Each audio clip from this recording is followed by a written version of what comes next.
Ерөөсөө бид бүхэн бол үнэхээр энэ Монголын өр хүүхдүүд. Та бидний нүдэн дээр Монголын сүүлийн хагас 100 жилийн амьдрал бол явсан. Сүүлийн 100 гаруй жил Монголын одоо эх орончид Монголынхаа тусгай тогтнолд Монгол улсын ирээдүйн төлөө тэгэхээр амнасаа золиосон дэнчин тавин одоо жинхэнэ халуун цусаараа энэ улсыг бол бүрэлдүүлэн бий болгосон.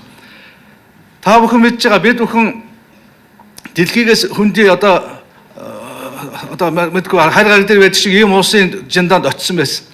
Тэгвэл өнөөдөр бидний өвгдөөс үнэхээр Монгол улсын минь дэлхийн тавцан дээр ийм одоо өөрийн байр суурьтай ийм улс олгож өгч чадсан.